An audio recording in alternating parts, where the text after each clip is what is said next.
शंख सिद्धि, क्या इसके बारे में आप लोगों ने सुना है? शायद नहीं। आज मैं इसी शंख सिद्धि के बारे में आप सभी लोगों को बताऊंगा कि कैसे इसे सिद्ध करके हम अपने जीवन में अनेक प्रकार से धन, प्रगति और शांति को प्राप्त कर सकते हैं और अपने जीवन की समस्याओं का समाधान कर सकते हैं।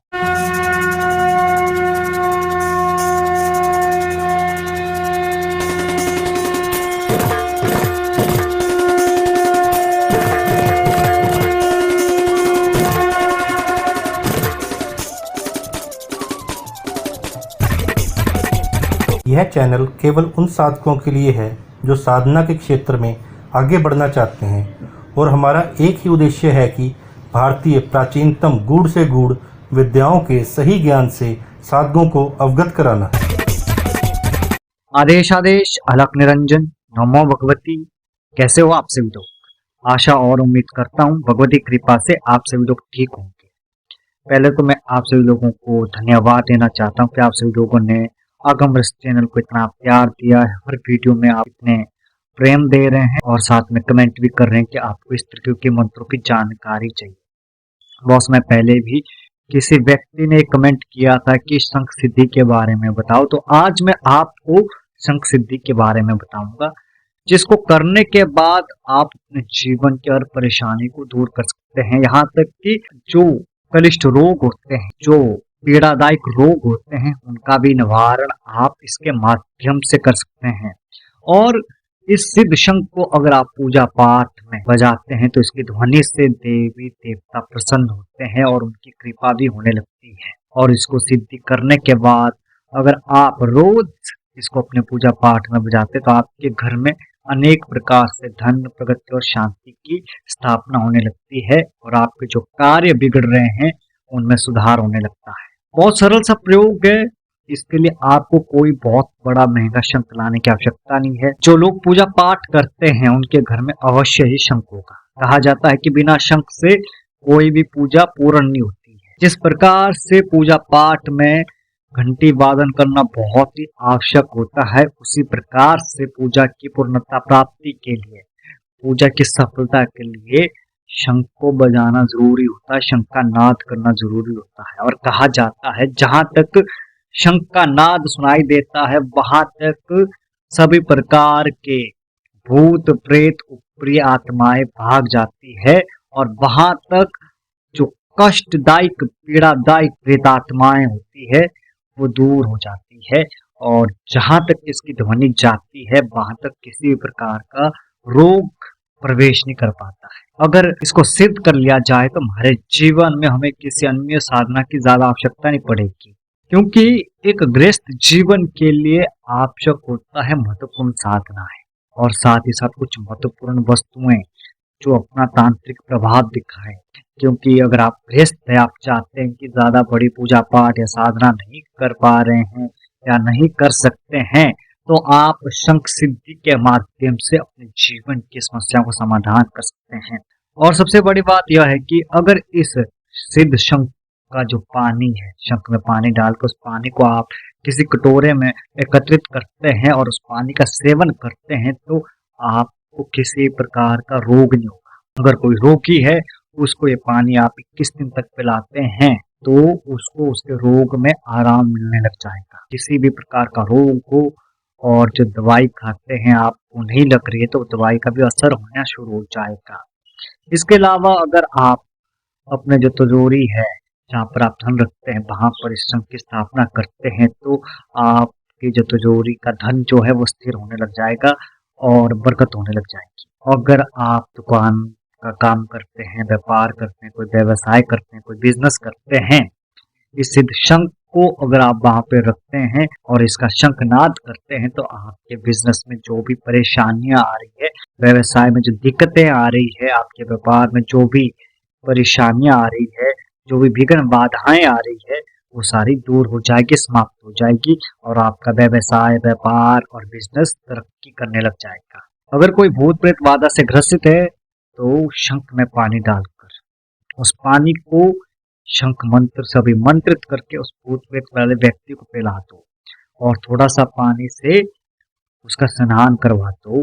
या उसको कहना कि जो नहाने वाला पानी है उसमें डाल देना है और थोड़ा-थोड़ा करके 11 दिन तक डालना है। तो इससे उसके शरीर की पूर्ण शुद्धि हो जाएगी, जो भी भूत-प्रेत बाधा है वो भी समाप्त हो जाएगी और उसके बाद आप उतारा कर लीजिए या कोई सामान्य मंत्र से झाड़ा लगा दीजिए। अगर आप चाहते हैं कि आपके जीवन में धन, प्रगति और शांति सदैव बनी रहे तो आप इस सिद्ध शंख को अपने घर में स्थापित करके अपने पूजा पाठ में रखिए और रोज पूजा पाठ करने के बाद शंखनाद कीजिए इसके माध्यम से। तो आपके घर के जो भी देवी देवता है उनकी कृपा होने लगेगी और उनकी कृपा से आपके घर में अनेक प्रकार से धन, प्रगति और शांति की प्राप्ति होगी। बहुत ही जबरदस्त प्रयोग है, बहुत ही प्रभावशाली प्रयोग है। मंत्र भी मैं लिख कर दूंगा, आपको ज्यादा चिंता करने की आवश्यकता नहीं है कि मंत्र नहीं मिलेगा, मंत्र भी मिलेगा और पूर्ण विधान भी बताऊंगा। अब करना क्या है, जिस तरह का भी शंख हो आपके पास, तो जो मंत्र मैं आपको बताऊंगा, जो मंत्र मैं लिख कर दूंगा, उस मंत्र से आपने उस शंख को सिद्ध कर लेना है। पहले क्या करना है, सुबह किसी भी शुभ मुहूर्त में उठकर आपने स्नान इत्यादि कर लेना है। शंख को किसी पात्र में रखना है और शंख का आपने पंचोपचार से पूजन करना है और शंख गायत्री का आपने जाप करना है 108 बार। उसके बाद जो मूल मंत्र है उस मूल मंत्र का आपने 108 बार शंख के ऊपर जाप करना है। एक बार मंत्र पढ़ेंगे, शंख के ऊपर फूंक मारेंगे और कुमकुम का टिक्का लगाएंगे। इस तरीके से आपने 108 बार करना है और 108 बार करने के बाद आपने फिर इस शंख को बजाना है। इस तरह करने से आपके जीवन में पूर्ण देव कृपा प्राप्त होगी या जो भी नर नारी इस प्रयोग को करेंगे तो उनके ऊपर देव कृपा होगी और देव कृपा से अनेक प्रकार से धन, प्रगति, शांति, सुख, समृद्धि का विकास होगा। पहले मंत्र सुन लो। शंखनाद उपजे धरती पर मधुर गीत सुनाए, अलौकिक श्रृंखला ध्वनि पर मुकुट सजा, शिव का देख देव मुस्कुराय, लीला सारी शंख की ध्वनि में समाये। शिव जी पृथ्वी लोक पर आए, पार्वती का संगीत सुन आए, पृथ्वी लोक के नर नारी शुभम हो जाए। शंख की ध्वनि उपज मधुर गीत सुनाए, धरती माता की मधुर वाणी से गर्भ धारण हो जाए। शंखनाद उपजी धरती मधुर गीत सुनाए। यह मंत्र आराम आराम से भी मैंने बोल दिया ताकि आपको समझ आ जाए शब्द, और लिखकर भी दूंगा मैं आपको। एक बार पुनः आपको मंत्र सुना देता हूँ मैं। शंखनाद ऊंची धरती पर मधुर गीत सुनाए, अलौकिक शंखल ध्वनि पर मुकुट सजा, शिव का देख देव मुस्कुराए। लीला सारी शंख की ध्वनि में समाये, शिव जी पृथ्वी लोक पर आए, पार्वती का संगीत सुनाए, पृथ्वी लोक के नर नारी शुभम हो जाए। शंख की ध्वनि को जो मधुर गीत सुनाए, धरती माता की मधुर वाणी से गर्भ धारण हो जाए। शंखनाद ऊंची धरती मधुर गीत सुनाए। यह मंत्र है।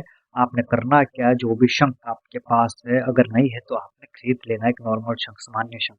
ठीक है, उस शंख को आपने सामने रखना है, उसका पूजा पाठ करना है पंचोपचार से और उसके बाद आपने थोड़ा सा कुमकुम रख लेना अपने पास और फिर आपने एक बार मंत्र पढ़ना है, कुमकुम का टिक्का शंख के ऊपर लगाना है और फिर एक फूंक मारनी है। इस तरीके से आपने 108 बार का टिक्का लगाना है, 108 बार फूंक मारनी है, 108 बार मंत्र पढ़ना है, आपका शंख सिद्ध हो जाएगा। तो इस तरीके से आपका ये शंख सिद्धि पूर्ण होने के बाद आप फिर जब कभी भी इसका प्रयोग करना चाहते हैं तो मंत्र का 108 बार जाप कर लेना है और फिर बजाना है। इसमें आपको ये करने की आवश्यकता नहीं कि टिक्का लगाना है, फूंक मारना है, ऐसा कुछ नहीं। सीधा आपने 108 बार मंत्र जाप कर लेना है और शंख को बजाना है। तो इस तरीके से जिस भी मनोकामना के लिए, जिस भी कार्य के लिए आप इस शंख को बजाएंगे तो आपकी वो मनोकामना पूर्ण होगी, आपका वो कार्य सफल होगा। और जो प्रयोग मैंने पहले भी बताए हैं उन प्रयोगों में भी आप इसका प्रयोग कर सकते हैं, जिस तरीके से मैंने आपको बताया है भूत प्रेत बाधा निवारण करने का, रोग निवारण करने का और खाया पलायन निवारण करने के लिए आपने करना क्या है, 108 बार शंख मंत्र का जाप कर लेना है, थोड़ा सा पानी डाल देना है, पानी को किसी पात्र में ले लेना है, फिर उसके ऊपर पुनः 108 बार शंख मंत्र पढ़ लेना है। एक बार मंत्र पढ़ेंगे, एक फूंक पानी के ऊपर मारेंगे, तो फिर जब आप 108 बार मंत्र पूर्ण हो जाएगा, 108 फूंक पूरी हो जाएगी, उसके बाद आपने उस पानी को किसी पात्र में डाल देना है और उस व्यक्ति को पीने को दे देना है 21 दिन तक के लिए, क्योंकि बीच में आप उस पानी में थोड़ा सा और पानी भी मिला सकते हैं नॉर्मल वाला। ठीक है, मंत्रित करने के लिए आपको पहले थोड़ा सा पानी रखना पड़ेगा, उसके बाद आप नॉर्मल पानी उस पानी के अंदर मिला सकते हैं और 21 दिन तक ये पानी पीना है और 21 दिन तक उस व्यक्ति को नियमों का पालन करना है, बाहर का खाना बंद करना है, फल फ्रूट ही खाना है बाहर का और बाहर का जो कोल्ड ड्रिंक होता है, चिप्स जो होता है, वो सब नहीं खाना है। किसी दूसरे के हाथ का बना हुआ खाना नहीं खाना है। अपने घर में ही खाना खाएगा 21 दिन तक, पूरा नियम के साथ रहेगा, तभी उसका खाया पिलाया समाप्त हो जाएगा और रोगी को आराम मिलेगा। इस तरीके से आप शंख के माध्यम से बहुत सारी चीज़ों के लिए प्रयोग कर सकते हैं और बहुत सारी समस्याओं का समाधान कर सकते हैं। और मुख्य जो इसका प्रयोग रहता है वो धन प्राप्ति के लिए रहता है, जीवन में प्रगति के लिए रहता है, घर परिवार में सुख शांति के लिए रहता है। क्योंकि आज के समय जो घर परिवार है उसमें सुख शांति नहीं रहती, चाहे आपके पास धन कितना भी आ जाए। अगर परिवार में सुख शांति नहीं है तो जीवन जीवन नहीं है, क्योंकि जीवन जीना है तो परिवार में सुख शांति होना अति आवश्यक है। अगर परिवार में सुख शांति है, आपके पास ज्यादा पैसा भी नहीं तो आपका परिवार सुखी संपन्न है, आपके जीवन में किसी प्रकार का फिर कोई कष्ट नहीं है। अगर परिवार में सुख शांति नहीं तो पैसा होते हुए भी आप अमीर नहीं हो, क्योंकि आप परेशानियों में रहोगे, चिंताओं में रहोगे और चिंता मृत्यु के समान होती है। तो इस बात का ध्यान रखना है, अपने परिवार का विकास कीजिए, अपने पारिवारिक जो माहौल है उसको सुख शांतिमय बनाइए। अगर आपका पारिवारिक माहौल सुख शांतिमय रहेगा तो आपकी हर साधना सफल रहेगी, क्योंकि साधना का अर्थ ही है परिवार का विकास करना, अपने जीवन का विकास करना, अपने जीवन में सुख शांति लाना, अपने जीवन में उन्नति लाना, अपने जीवन में प्रगति लाना। प्रगति चाहते हो तो आपको प्रयोगों को करना पड़ेगा, अपने पारिवारिक माहौल को बदलना पड़ेगा। ऐसा नहीं है कि आपका परिवार में लड़ाई झगड़े होते रहते हैं आए दिन और आप इधर साधना पे साधना कर रहे हो और फल कुछ मिल नहीं रहा है, क्योंकि आपका मन साधना में तब तक नहीं लगेगा जब तक आपका पारिवारिक माहौल जो है वो शांतमय नहीं होगा, क्योंकि आपके मन में उलझने रहेगी, चिंताएं रहेगी। आप पारिवारिक जो माहौल है उसमें जो अशांति, उसके कारण आप चिंतामय रहेंगे और चिंतामय मन कभी भी साधनाओं में स्थिर नहीं रहता। साधनाओं के लिए, सिद्धियों के लिए स्थिर मन होना अति आवश्यक है। इसलिए साधनाओं में ये कहा गया है कि एकांत स्थान में करो जहाँ किसी का आना जाना ना हो, कि आप चिंता मुक्त होकर साधना कर सके, मंत्र का जाप कर सके, आपके अंदर एक लगन हो सके, आपका मन स्थिर हो सके मंत्र में। तो इस मंत्र को कीजिए, इस मंत्र के प्रभाव से, इस शंख के प्रभाव से आपका जो पारिवारिक माहौल जो अशांत रहता है उसमें शांति आना शुरू हो जाएगी। इसके साथ साथ धन के रास्ते भी खुल जाएंगे, आपके प्रगति के रास्ते भी खुल जाएंगे। आज के लिए बस इतना ही, मिलते एक नई वीडियो के साथ, एक नए प्रयोग के साथ। तब तक आप सभी लोगों को नमो भगवती, आदेश आदेश, अलख निरंजन। अगर आप चाहते हैं कि प्राचीन तंत्र के ये रहस्य लुप्त ना हो जाए और आगे भी आप तक पहुंचते रहे, तो आप आगम रहस्य परिवार से जुड़ने के लिए सब्सक्राइब बटन जरूर दबाएं। इस ज्ञान को अपने मित्रों के साथ शेयर करें ताकि सनातन संस्कृति का प्रचार हो सके।